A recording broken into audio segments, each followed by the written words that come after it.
Forward! Hard work, hard work. Hard work, hard work. Hard work, work. There you go. Forward! Hard work, hard work. Hard work, hard work. Hard work, work. There you go. Forward! Hard work, hard work. Hard work. Fall in. Hey, what's good? What's good? What's going on? High speeds. It's me, your boy Trey, the commish, and you're rocking with your favorite vets on the next first formation morning sports talk. So come on, get it in, come fall in, get to formation, get to formation, get to formation. Plenty going on in the world of sports from last night to what's going on this evening, this morning. Full slate. So right now, engaged and blazing in the second half of their semifinal game. Of course, Team USA is facing off with Team Germany. But before we get to them, already punching their ticket to the World Cup FIBA Championship is Serbia, as they knock off what we expected, at least what I expected. Let me speak for self. What I thought would be the game for this championship, Team Canada knocked off by the score of 95-86 by Serbia. Bogdan Bogdanovic led the field 25 points or 23 points. I'm sorry, 25 points or something like that. RJ Barrett, 15 points himself or 18 points or something like that, as well as Dylan Brooks, 16 points. The usual suspect being Shai Gilgeous-Alexander, SGA. He finished the game 10 points short of his average, with just 15 points, 10 points short. In state, what ends up happening is Canada falls to Serbia, score 95-86, in which puts Canada in the bronze medal game, waiting to see who they'll be facing as the Canada. As the U.S. and the U.S. and Germany are currently in their battle. Currently, the Germany is up 89-82 with just 1 minute, 5 seconds left in the third quarter. Currently leading scorers, Austin Reeves, Anthony Edwards, 17 points on the night so far. Kyle Bridges with 15, 10 points, Austin Reeves, as that heads up their top three. So we're going to see how that continues to go. For Germany, of course, they're being led by Franz Wagner with 20 points. Abby Ops has 19. Daniel Theis has 19 points. So U.S. is definitely in the battle right now, down by 8 points, currently with 34 seconds left to go in the third, which means they're going to have to really turn around in the fourth in order to get their their ticket to the gold medal, silver medal game, or they'll be playing against Canada, get the matchup in which we thought we was going to get. It would just be in the bronze medal game. So currently they're tapped in right now. Germany and the U.S. 92-84. Germany with 28 seconds left in the third quarter. So, of course, as I said, there's plenty went on. I like to get some of the, I ain't gonna say the lesser because it just depends. Some of the other ones, because the real conversation comes with the games to come this weekend, being college or professional, and then, of course, the games that just passed, being that NFL kickoff game, Kansas City and Detroit. So we're going to definitely tap into that just momentarily. In WNBA action, as we know, they're coming to the end of their regular season. 2 teams left, 1 spot open, as the Los Angeles Sparks and the Chicago Sky continue to battle for that spot, in which the Chicago Sky is a half game ahead of the Los Angeles Sparks, in which they also own the tiebreaker. So in state is LA has to win out, having 1 game left on their schedule, and the Chicago Sky has to lose both of their final games in order to get into it. Of course, Los Angeles last night faced off with the New York Liberty, hot streaking New York Liberty, currently at the time on the 7-game win streak, but with the win that they get, extend their win streak to 8 games with a game remaining. In that game, of course, Serena Ionescu drops the hammer, taking over the single season 3-point record that was once held by oh man, it slipped me just that quick. That was held by, of course, Diana Taurasi with 121. That was hold on one quick. Did he? Yes, he did. You right, Tommy. He surely did. Maybe he did. I don't know if anyone took that bet. You know what, Tommy? You exactly right. He did say he spoke that. He talked that talk. Maybe he might have. We're gonna have to sit up and see. Reach out to him and see did anyone give him that bet, and then he take an L. But like I said, Sabrina Ionescu definitely takes over the 3-point champion, or correction, the 3-point shooting single season record with 124 3-pointers made, eclipsing the mark set in 2006 by Diana Taurasi, which was currently 124. Still a game remaining, so Sabrina, unless they get rest as they continue to chase the Las Vegas Aces for that number 1 spot in the playoffs, just a half game behind the Aces. I'm sure they're going to continue to chip away at that if possible. LA has 2 games remaining, both games versus the Phoenix Mercury at home on Friday and Sunday. So it's going to come down to the wire. Will it be the New York Liberty, or would it be the Las Vegas Aces with the number 1? Of course, the latter. Either one goes 1 and 2. Which I'm very sure is going to be a problem for anyone, regardless.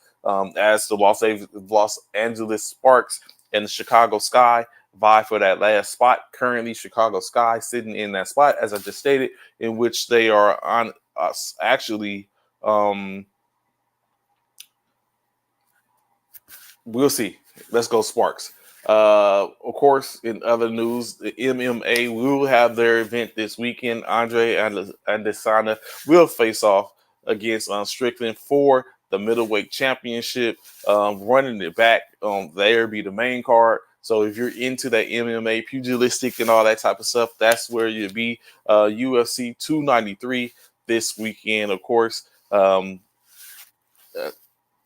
Elisande gets the opportunity to defend his title after he takes it back just after a short stint, as Alex Pereira took it from him earlier in the year. Here he is back now, I think 2 months later, already in defense mode to face off against Sean Strickland. Now, of course, if either are not able to compete, Cannonier is set to step in, as he has already weighed in, or will weigh in, and is ready to go. So no matter what, we are going to get a top main card. It's just a matter of who will be defending that main card.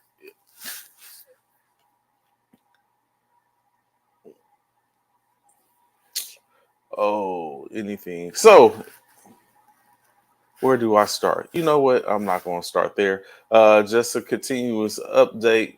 Wait, hold on. Team USA is currently down by 10 points, 86-96 to Germany, with 9 minutes 34 seconds remaining in that game. Of course, the winner of this game goes on to face Serbia in the championship round, the gold medal round for the FIBA World Cup. Loser will go to play for third place in the bronze medal in the third round game versus Canada. So a couple of games slated for this upcoming weekend, as we know. Top 25 action, that's what we talk about mainly. Not to sit up and disrespect anyone else. It's just that's where it's at. Top 25 action coming in this weekend, week 2 of the NCAA season, where yesterday Louisville Louisville was able to knock off, not yesterday, I'm sorry. Yes, yesterday. Louisville was able to knock off Murray State by the score of 56-0. A throttling. Y'all know how it goes early in the season. Tonight is a short slate, 2 games, as Illinois will take on Kansas, in which Daniel will be competing back after he came back from it. He had a hell of a season prior to his injury, was actually looking like a Heisman hopeful for University of Kansas, or Kansas University. Kansas University 6:30 tonight versus Illinois, Fighting the Illini, and of course Indiana State will have a game versus Indiana as well. Those are the 2 top games for the most part. Excuse me. Coming up for tomorrow. But of course, we know where it's really at. If you really want to follow what's going on in NCAA, the top 25, as you know, number 1 ranked Georgia will take on Ball State. Number 5, Ohio State is in battle with Youngstown State. We shouldn't see any problems there. If we do, then it's going to be a whole lot of shaking up going on. Number 7, Penn State takes on Delaware. Number 10, Notre Dame will be locked up with NC State. University of Utah, the 12th seeded team, will take on the defeated Baylor. As we know, Baylor failed to Texas State. First game of their season. Troy and Kansas State will be locked up. Number 22 ranked Colorado, the darling of the season so far, will face off against Nebraska. Nebraska taking their first L. Matt Rule should have the Nebraska team ready to go to get it in with Colorado. Coach Dion coming off that upset of then ranked 17th TCU. A coming out party of sorts for Travis Hunter and Shador Sanders, as in their second year of NCAA experience. They put on a show, so we should see how it goes. Of course, that's going to be a televised game, and I'm very sure everyone's going to be watching. Clemson, the 25th ranked Clemson Tigers, falling from grace as they drop all the way down to the bottom after they fall to Duke as Duke gets the upset over Clemson. 9th ranked Clemson at that time. Duke is now ranked 21st. Michigan, number 2, Michigan faces off with UNLV. The other game in which they have 2 games in which is going to be ranked opponents facing off. What's good, Wes Leslie? What's going on, fam? I'm glad to have your information. Glad you're doing well, brother. 20 ranked Ole Miss against 24th ranked Tulane. 23rd ranked TCU, Texas A&M versus Miami. 8th ranked Washington versus Tulsa. Tennessee, 9th ranked Tennessee versus Austin Peay. 21 ranked Duke versus University versus Lafayette. Oklahoma comes in with their 18th ranked versus SMU. Oregon, 13th ranked Oregon versus Texas Tech. 14th ranked LSU faces off with a state rival in Grambling. 19th ranked Wisconsin and Washington State will lock it up. 4th ranked Florida State will take on Southern Miss. 16th ranked Oregon State will be battling with UC Davis. The 6th ranked Trojans will take on Stanford in the battle for the Pac-12. So there's a guarantee that the Pac-12 will have a first loss, whether it be USC or Stanford. That's currently the division in their swan song, as we'll continue to talk about all year, is 13-0. And last but not least, where all the hype is going, where it's going down, 3rd ranked University of Alabama will be taking on 11th ranked University of Texas, as we know, in Tuscaloosa. So, what we know last year, this is a rubber band match from last year. Last year, Texas actually had a pretty good chance to beat Alabama on set, especially when you look at it. But of course, their starter at that time, Ewers, went down with the injury that was not able to come back, in which that probably gave Alabama the room it needed. They just barely squeezed past Texas last year, but now they're running it back in Alabama. 3rd ranked versus 11th ranked. Huber's back and ready to go, as well as having the incumbent soon to be Arch Manning that sits in waiting for his opportunity. So it's definitely probably going to be a burner there in Alabama. Do we see Alabama get upset early in the season and fall from the top three out of the top five?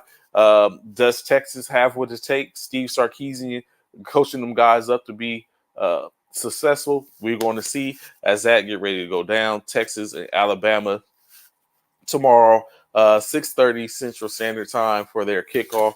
So it'll be some games, but we'll see if, for the most part, I'm very sure where everyone's eyes is that Nebraska-Colorado game, 11 a.m. on Fox, to see if they're going to be, if Colorado is the real talk, is Shedeur Sanders the real talk, is Travis Hunter the real talk, Edwards and crew.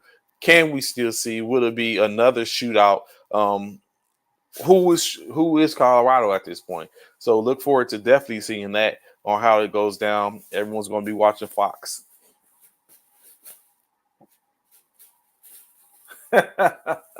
It was an unfortunate circumstance at USC. You know what? Actually, Coach Wade was good. Glad to have information with us this morning. So you know what? Actually, when I look at it and think about it,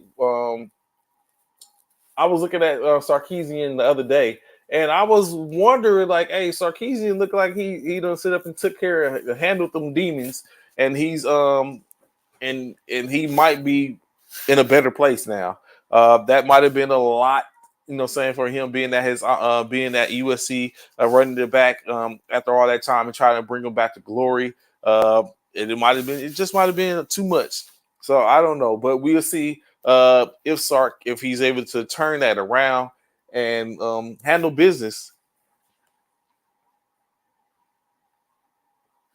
Of course, if Leslie is speaking on it, U.S. is getting handled 94-104, currently with 5 minutes and 55 seconds remaining in the fourth quarter. It might look like another upset is brewing. The season has been chopped with them so far. At the end of summer has brung on nothing but a dark spot for most favorites, as we see potentially the Team USA possibly going and falling off to Team Germany as they run it back. Of course, we all know it's always hard to beat an opponent in which you have already played.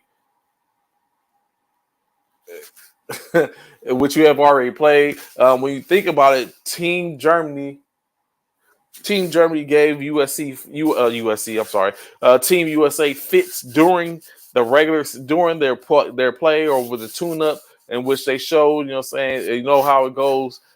Kobe's old annex where it's like you play against somebody to or practice with somebody to find their kinks or their weaknesses, in which Germany at that time took it on the chin in their game with Team USA at that time, run it back when it really counts. Team Germany currently up 106-96.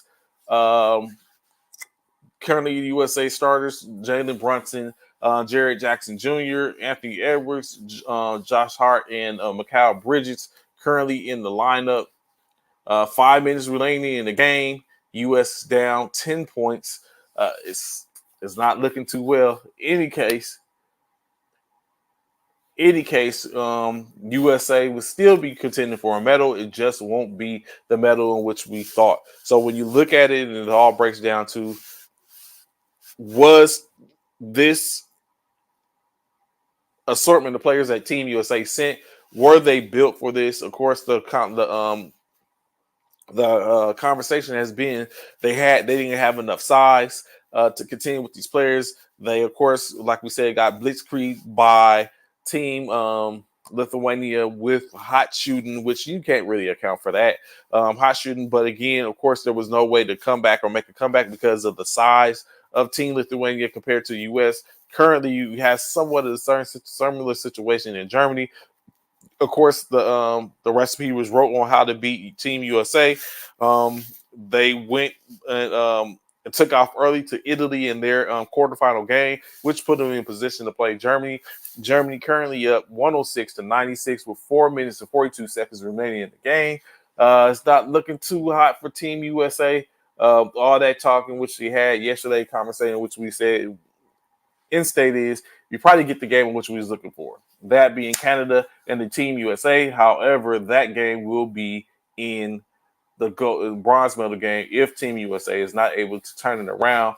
Currently, again, down 96-106. 4 minutes, 42 seconds remaining in the fourth. I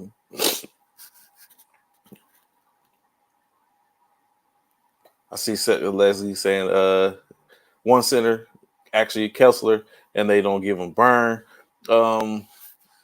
Maybe Steve Kerr. I mean, that's what they get paid the bucks for. Steve Kerr needs to make a adjustment in the game. Maybe take it to a point to where they just a giant lineup: Kessler, JJ, Panchero, Bridges, Ingram, and let them go. And see if you can use a little bit of size and hopefully a lot of fight in the heart to turn it around. USA currently now down by 8 points, 197 points, 199-106. 4 minutes, 5 seconds remaining in the game. We'll see as it goes down as it gets closer. But again, back to that of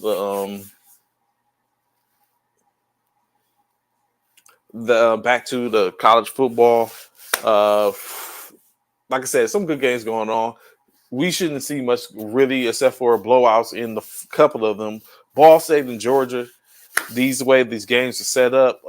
Youngstown State and Ohio State, like Delaware and Penn State, like these games are set to where it's just going to be a blowout.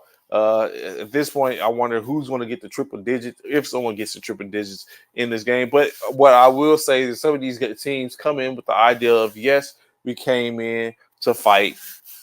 We're not just laying down. Just because it's Georgia, number one ranked Georgia, doesn't make a difference. That number by the name. But in some cases, it's really about the name itself. We all know Youngstown State versus Ohio State. That is expected to be an utter embarrassment and thrashing.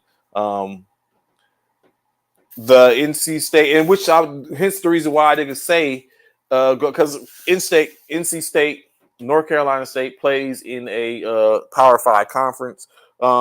So the expectancy to just think they're going to be ran through by Notre Dame. I do see Notre Dame. I mean, all these teams are beatable. Notre Dame definitely has a potential fight on their hand. Like as was Coach Wayne just said, that game is going to most likely be closer than expected or what anyone would think. So it's definitely that. He said Nebraska versus Colorado will be a close one too. Nebraska runs the ball.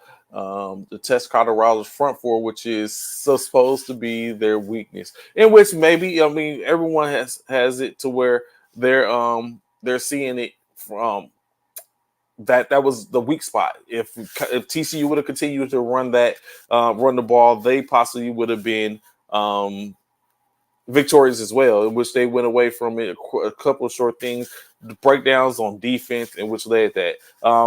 Back to it, of course. Appreciate Tommy for the update. Team USA currently down just by 3 points. Have went on almost a 10-0 run. Currently down by just 3 points, 103-106 with 3 minutes 14 seconds remain in the fourth quarter.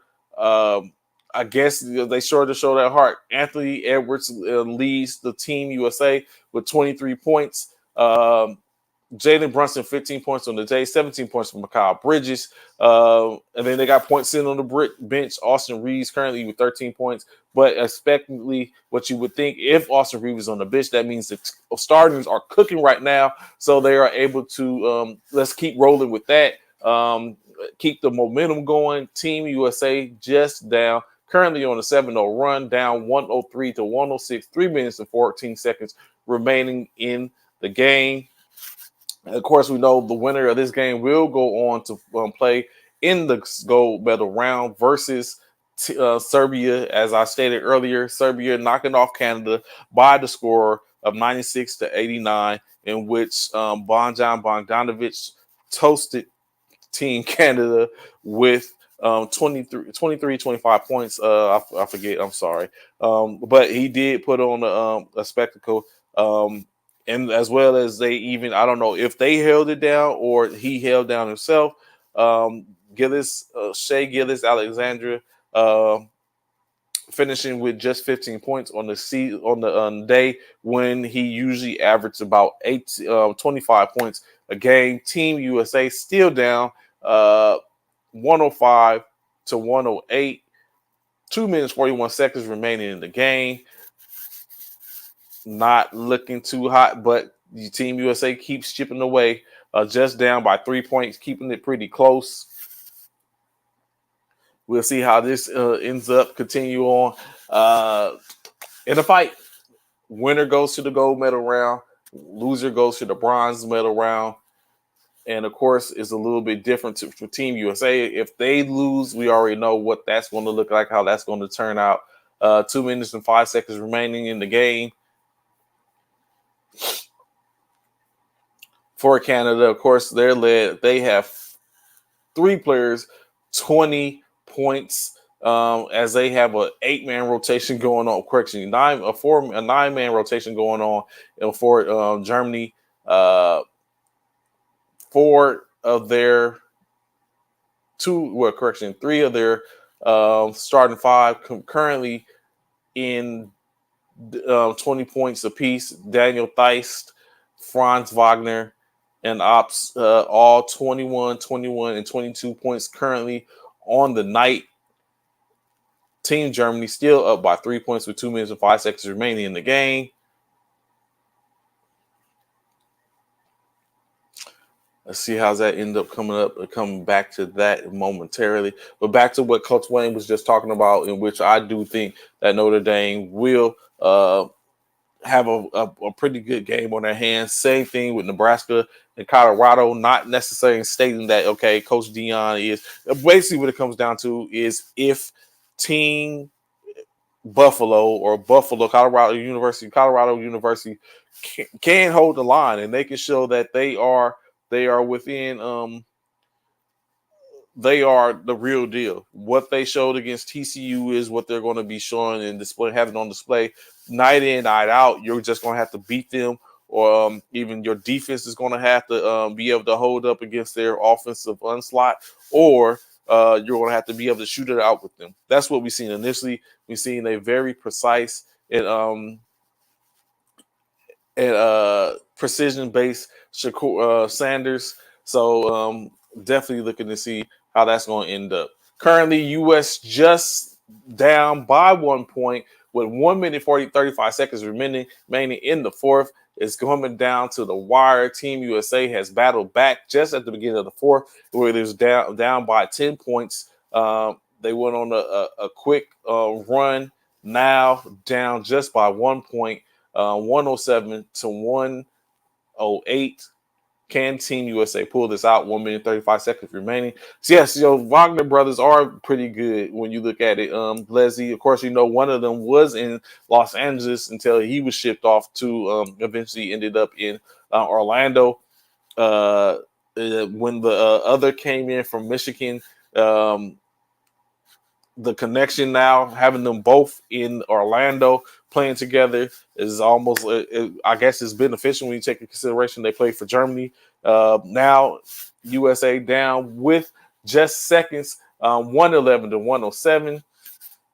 Coming down to the wire, can Team USA pull back in and be able to punch their ticket to the gold medal game? 58 seconds remaining, 107-109-113 with just 30 seconds remaining. It's not looking good for Team USA. It looks like they will take this on the chin after all that talk, taking the L to Team Lithuania, then coming in and being defeated by Germany, undefeated Germany, basically the only team left with an undefeated record in the FIBA play. As we continue to say, I've heard it plenty of time all day, yesterday, and throughout the time. It's different in overseas play. Team USA currently down 113, 109, 30 seconds remaining. Led by Anthony Edwards again, 23 points, 8 rebounds, 3 assists, 1 block. Excuse me. Just a few seconds remaining as the game starts to tick down. It's out of their hands. If anyone could get a 4-point play right now, it would be greatly appreciated as the waning seconds start to tick down. 26 seconds remaining. Just another upset. It doesn't take anything. We know Team USA will definitely be in play, will be the Olympics. Now the Team USA committee has to go back and look at what team they could put together based on what they saw amongst the 20-plus teams that played, because at this point, everyone sees what it takes to defeat Team USA. 22 seconds remaining, still down by 4 points, 113 to 109. Of course, we know that we're now in an extended time frame where the fouls take place to keep the clock going and extend it, with the expectancy of hoping that no one will make their shots and they get opportunities. Currently, still down 113, 109, 22 seconds remaining in the game. I think they're going to keep on, like I said, Leslie. I think they're going to go back with that, taking consideration what it is and how everything came about, what happened at the end. Like I said, the team wasn't going to be able to rely on Anthony Edwards and his dog fight mentality to continue to float the team. It just wasn't going to happen. They had to find scoring from other places, in which honestly they did with Austin Reeves. He contributed. Mikal Bridges, he contributed. What happened to Ingram? He was a scratch. He didn't even play this game, as Team USA will fall to Germany in the go round. 109, 113. Team USA, as I stated, we will see the matchup of Canada and Team USA. However, it will be in the go round. 2 points, down 2 points, 4 seconds remaining. The USA most likely has fallen to Team Germany, 113 to 111.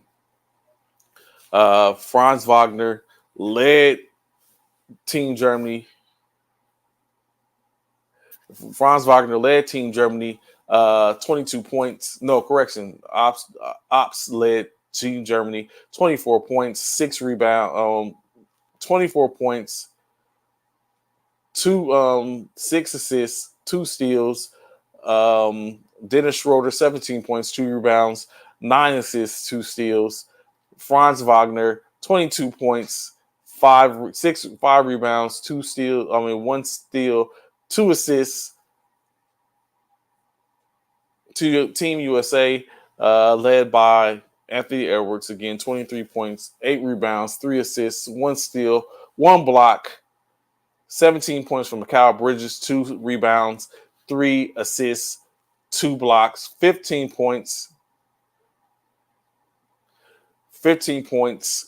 1 rebound, 7 assists for Jalen Brunson. Austin Reeves, 21 points, 2 rebounds on the night, as Team USA will fall to Germany by the score of 113-111. We'll go on to face Serbia in the gold medal round. Team USA will fall to the bronze or the third round game, and they will take on Team Canada. Unfortunate situation. especially in the later rounds, which you see and over the course of the last couple of days. Maybe Team USA just didn't have enough. They will not. You said it, Coach. All right, they will not be the world champs this year. Better next year. However, they do have a chance to run it back and pick up the gold medal. It's like gold or bust with the team with the USA. So it's always that.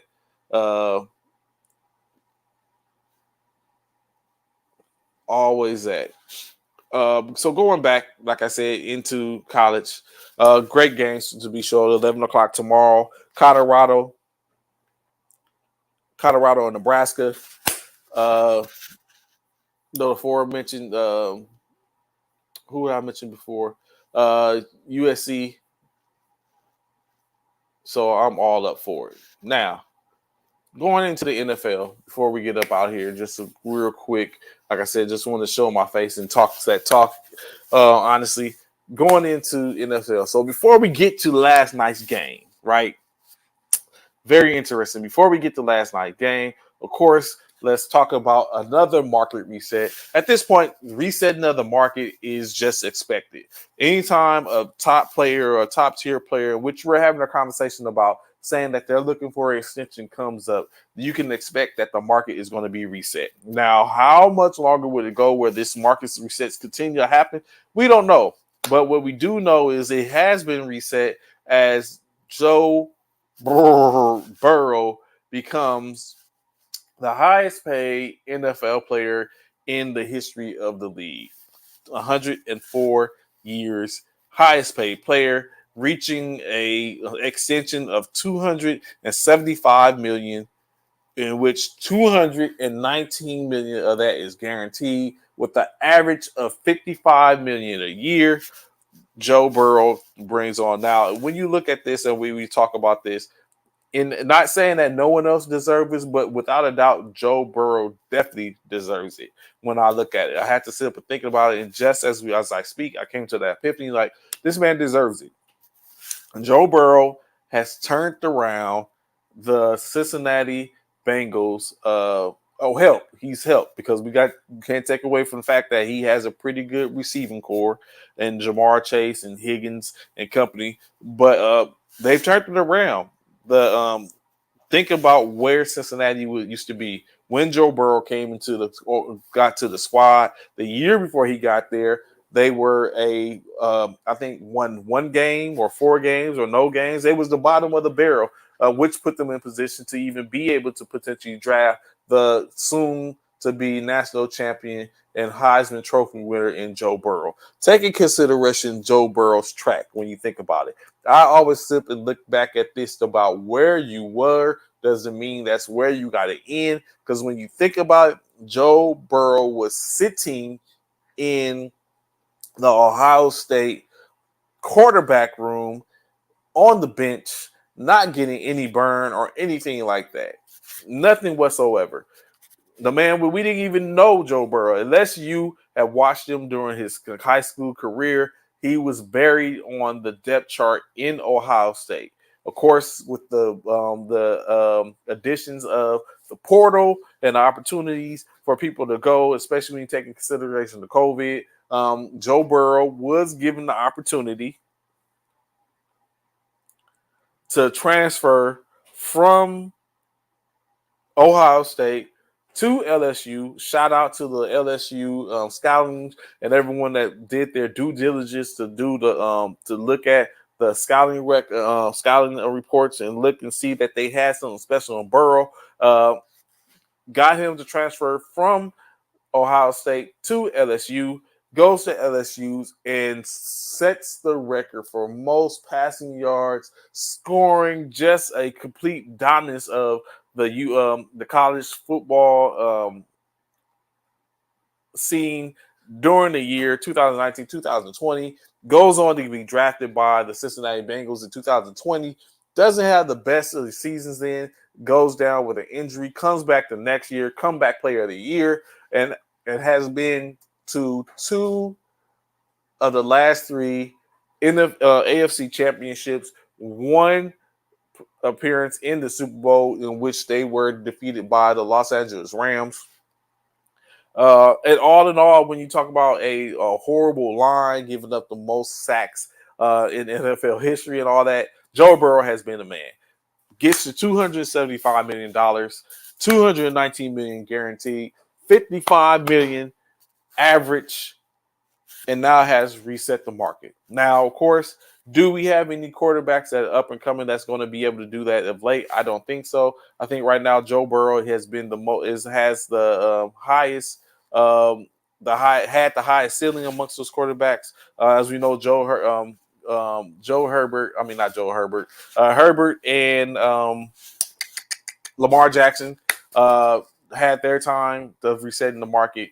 Joe Burrow resets the market. Next person to reset the market is going to probably be Justin Jefferson as he continues to go forth, and he's looking at the possibility of being the highest paid non-player in NFL history. As we know, Nick Bosa currently holds that with his average of $34 million a year, as he signed the 5-year, $170 million extension just a couple of days before.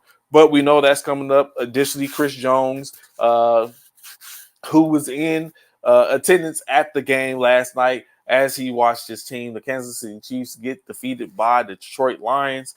Could Chris Jones have made a difference in that game? We don't know. Could Travis Kelce have made a difference in that game? We don't know. We're going to get to that in a few seconds. So, however, still on the extensions, like you said, got that coming up. In actually, when you look at Justin Jefferson, wide receiver for the Minnesota Vikings, there's a possibility that those talks are going to be ended as they get ready to start their first game of the season. As we know, another person looking for an extension, Michael Evans of the Tampa Bay Buccaneers, he was looking for an extension as well. They're getting ready to start, but the conversation was as soon as they start their game come Sunday, or actually come tomorrow, that all negotiations are off. And then they're just, for him, he's just going to look at put his efforts towards completing the season and moving on to bigger and better pastures at the end of the season. As we know, he still actually has 3 years remaining on his contract. However, they can void those 3 years, and this will be his final year in Tampa Bay. Justin Jefferson, on the other hand, coming up on his extension off his rookie deal. Already, he has the most yards in most yards complete in 3 years at 4,000 yards, just over 4,000. I think 4,600 or something like that. He's going to end up being getting that bag. However, is it going to be a reset of the market? We know he's probably going to reset the market as far as receivers. And then Jamar Chase is going to be the next one to reset the market the year after that as far as receivers. Chris Jones is probably going to reset the market for defensive players, maybe getting paid more than Nick Bosa. So it remains to be seen. We'll see how all that actually starts to play out come these upcoming days. But the fact to sit there to see the images of Chris Jones in the stadium watching his team fall apart, I wonder, right? A couple of things come to mind for me. I wonder, is it a situation to where Chris Jones sat and thought, if I was on the field, I could have did this, I could have did that, we could have got the W. Maybe, potentially, when you take in consideration that the Kansas City Chiefs just fell by 1 point, in which the turning point was the pick six that came off the lackluster performance of Kadarius Toney, as he just wasn't there. Matter of fact, let's just talk about it a little bit. Of course, last night, like I said, Detroit Lions knock off the Kansas City Chiefs in their banner at their banner ceremony by the score of 21-20. Jared Goff, 22 for 35, 253 yards, 1 touchdown, no interceptions. Jared Goff has gone over 300 games, over 200 games without with a 200 passes without an interception, or 200 completions without an interception. In any case, he's doing great. Detroit, uh, David Montgomery, 21 carries for 74 yards and a touchdown. Jameer Gibbs, the up and coming staff stalwart, 7 carries for 42 yards. Receiving, Josh Reynolds, 4 receptions, 80 yards, including the one that came in Johnny on the spot late in the fourth quarter, early in the fourth quarter, that put them in position to have David Montgomery punch it in. Amon-Ra St. Brown, 6 receptions for 71 yards and a touchdown. Sam Laporta, 5 receptions, 39 yards. Caleb Raymond, 1 for 22 receptions for 18 yards for Gibbs, and Brock Wright with 2 receptions, 17 yards. On the other side of the spectrum for the Chiefs, Patrick Mahomes, 21 completions for 39, 21 of 39, 226 yards, 2 touchdowns, 1 interception. Patrick Mahomes also 6 carries for 45 yards on the night. Isaiah Pacheco, 8 carries for 23. Clyde Edwards, 6 for 22. A couple of wide receivers, as Rashee Rice had 1 carry for the -3. Kadarius Toney, 1 for -1. And Sky Moore, 1 for 4 yards. On the receiving end, however, Kansas City did have Marquez Scanlon with 2 receptions for 48 yards, 2 for 45 from Justin Watson, Noah Gray 3 for 31, Isaiah Pacheco 4 for 31, Rashee Rice 3 for 29, and the touchdown. Blake Bell 2 for 12 with a touchdown. Jerick McKinnon 1 for 10, and Clyde Edwards 1 for 7. So in all actuality, 1, 2, 3, 4, 5, 6, 7, 8, 9, 10, 11 players distributed the ball by Patrick Mahomes. However, not much was done for that, in case there was a lot of dropsies, I guess you could say, as Kadarius Toney had the biggest and worst night. 5 targets with just the 1 reception and 1 yard on that. And when you think it all pans out to, he had basically no total yards with 2 touches. Although he did get a total of 6 looks, he only had the 2 touches only contribute to 0 yards, as he had 1 yard receiving and 1 negative yard rushing in those 6 touches on the night. Does Kadarius Toney recover? Could this be something that's going to face? Because we know if he was on certain teams, i.e. Aaron Rodgers or something like that, he might not see the ball anymore, or he might not have the opportunity to get into 5 touches. But I guess when you think about it, it comes down to when you see someone open, we throw the ball. Kadarius Toney, wide open, let the ball slip through his hands, ricochet, interception, pick 6, ties the game back up, or puts the Detroit Lions back in position. Was this truly a just a form of Patrick Mahomes was not ready to come into this game without his tight end and leading receiver in Travis Kelce? Or does this basically go with my theory of now we're starting to see that the overhead, the hangover from not having a Tyreek Hill, and then the thoughts of, okay, Travis Kelce can make up the difference, and that not working. Not to me, not to even sit and think about Juju, now a Patriot, last year a Kansas City Chief. Could Juju have made a difference in this game as well?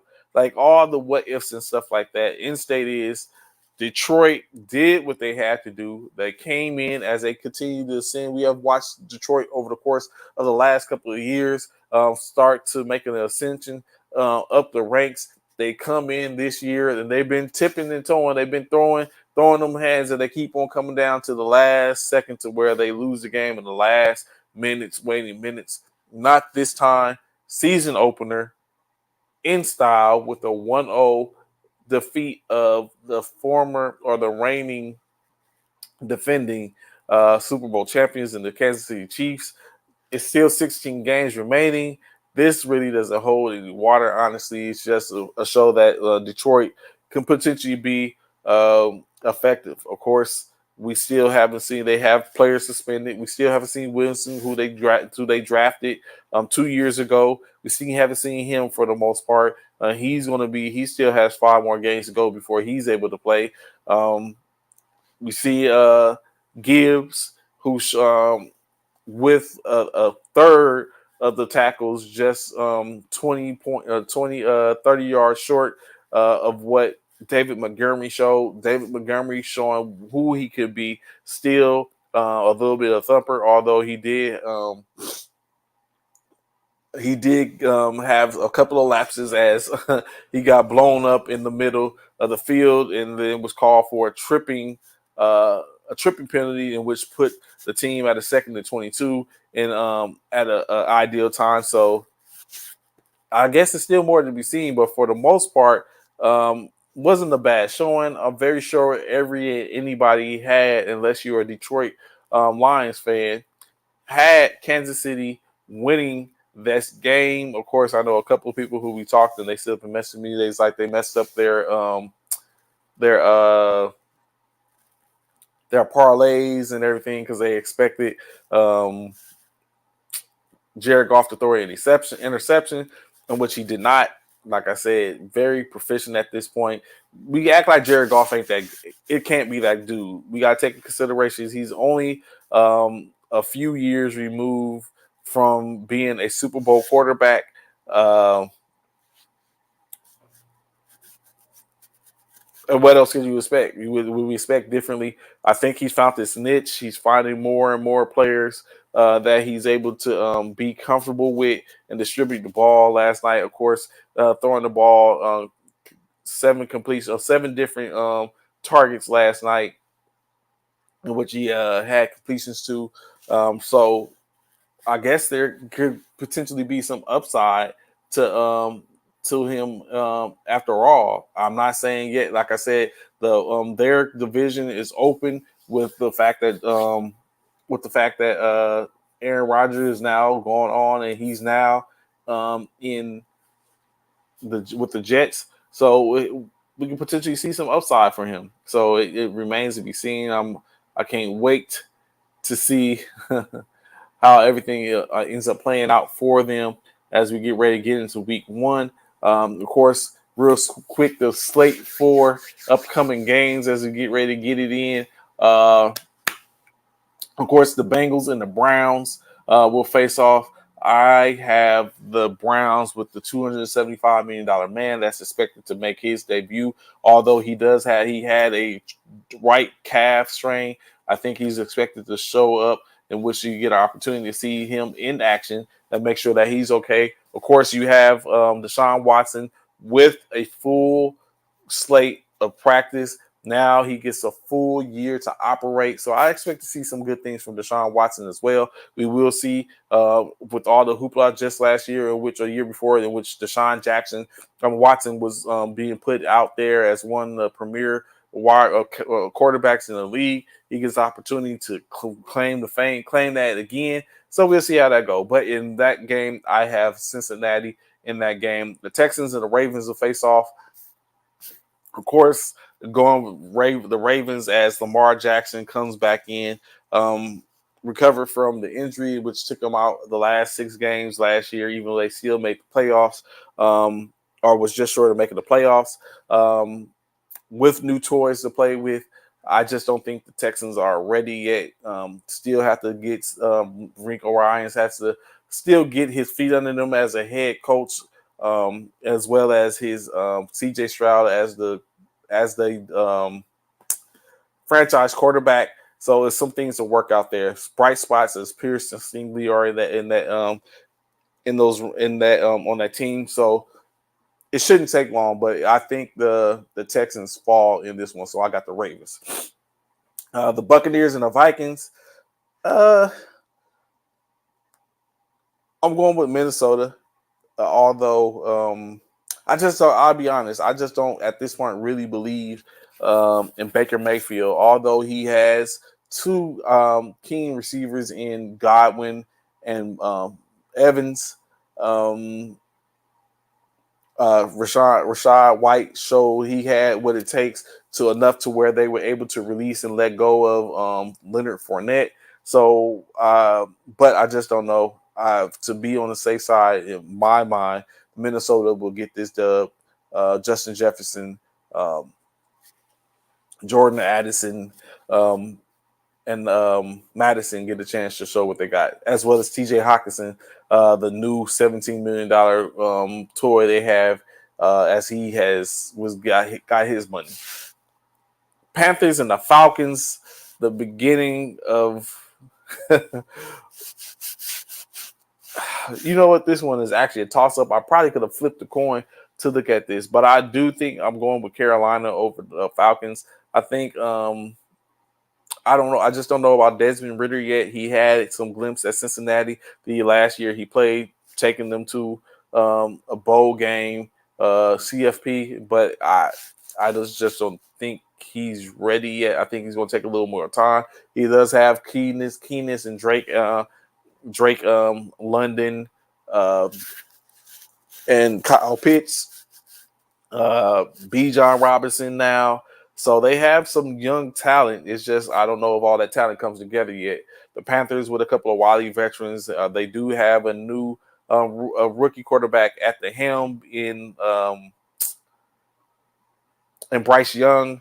So in this case, I give them the edge in this game. Panthers, in my opinion.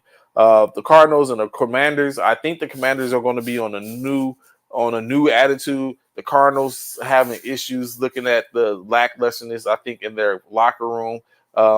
Joshua Dobbs or Toon to be give to at the helm. We don't know yet. I just think it's too much dismay in Arizona for them to be able to like put it together and be able to compete right now. So I go with the Washington Commanders in that game. Jacksonville Jaguars and the Indianapolis Colts. I'm going with Sunshine, Trevor Lawrence, and the crew to get this dub taken care of. Facing off against Anthony Richardson without John Taylor. However, they do have a couple of backups that have been key. I just think Jaguars edge it out and end up getting the win in this game. San Francisco and the Steelers, of course, I'm going with the home team. San Francisco 49ers. Nick Bosa back in the fray. We get to see Brock Purdy basically come back to reenact what it is that got the 49ers to the NFC Championship last year and see that if we can live up to the hype. That's to develop as being one of the top 3 teams in the NFL, let alone the NFC.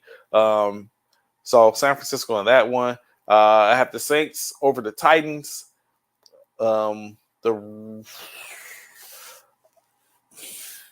The Raiders, I'm going with Las Vegas over the Broncos. The Eagles over the Patriots. The Seahawks, it pains me so much to say this, but I don't think they have enough, especially with Cooper Kupp being out. The Seahawks over the Rams. Justin Herbert and company taking on the Dolphins, Miami Dolphins. This is a hard one. I think it probably is the hardest, in my opinion, for the of this week. The Dolphins and the Chargers. I think the Chargers. I go with the Chargers. If the Dolphins had Jalen Ramsey there, I would give them the edge as far as because the defense would probably be pretty stout. But I think the Chargers with the Williams, Allen, and company, Eckler coming back this year, Joshua Kelly. I think, and then emergence possibly of Mac and the Mac and Bosa connection. J.C. Jackson back from an injury. I think the Los Angeles Chargers finally get an opportunity to show what their defensive stuff was put together for, and they're going to be able to take care of business. The Packers and the Bears, this might be a close one as well. Jordan Love era coming into effect. Justin Fields back to see if he can mirror what he did last year from a standpoint of a mobile quarterback. If he can put that along with a passing package and be able to deliver the ball, Claypool, Mooney, and Moore, see how that works out. If it's worth what they gave up to get more and put them in position, we'll see how it all plays out. Of course, 2 games left on the slate. The Dallas Cowboys will have the late night game versus the New York Giants, a battle of the division foes in the NFC East. Can the Cowboys come out victorious, or will New York continue to pick up where they left off at last year and be able to be victorious? Danny Dimes, Daniel Danny Dimes, and as well as Dak Prescott. Does the Giants have a receiving core? That's always been a knock, as well as a little lackluster in the defensive on the offensive line. Can the Cowboys enact some type of success now that they have an opportunity? We all see what history has shown us, and it has shown us that no one repeats in the NFC East for champions. Now, currently, Philadelphia has an opportunity to do as such. Cowboys are the favorite to do as such over them. We'll see if any of that come. But again, it's just week 1. It's a long season. And of course, the last but not least, the game, Monday night game on the beloved September 11th, as we will never forget.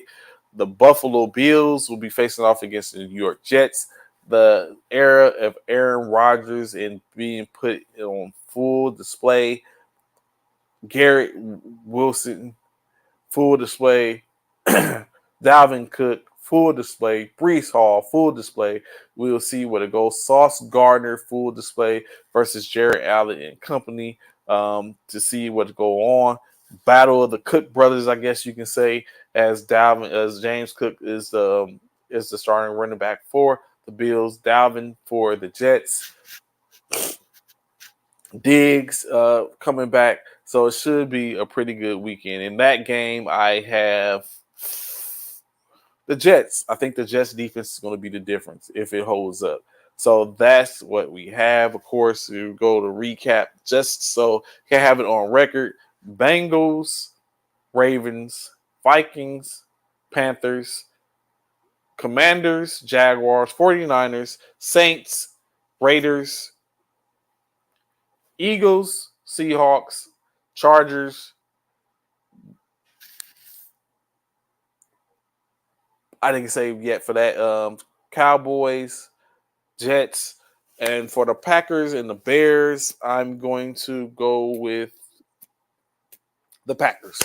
Going with the Packers. Of course, I need it because I have some fantasy points involved in that. So, of course, that's my show for today. I hope y'all tune in this afternoon to the COB 1800 hours as myself, Bishop, will be bringing on Coach Justin Johnson of the Fort Sam Houston military basketball team, in which he'll give us a peek under the hood in the documentary SFS, Progress to Success, which he's enacting. And of course, he got some things to say, a couple of things to say to talk about. So be sure, tune in this afternoon, 1800. You know this, the social media, Facebook, YouTube, Twitch, LinkedIn, it's all going down. So I hope it's another weekend that's upon us. First weekend out of the summer. I hope y'all enjoy yourselves, enjoy your day. Look forward to seeing some of y'all today at 1800, so we can have a good old conversation in reference to the outlook on military basketball and the documentary. It's been a great day, great morning. I hope y'all tapped in. Look forward to seeing y'all this afternoon. Plenty of stuff to talk about after that, I'm sure, on Monday Night Football, the college breakdown, the NFL breakdown. Most like talk about who is now the World Cup champion, Serbia or Germany. Who wins the UFC middleweight championship? Is it a defense? Is it a new player in the league? All that going down come Monday. But in case, till then, tune in to the COB this afternoon, $1,800 at 6 p.m. for the civilian minded. It's me, Trey the Commish. We out of here. Peace.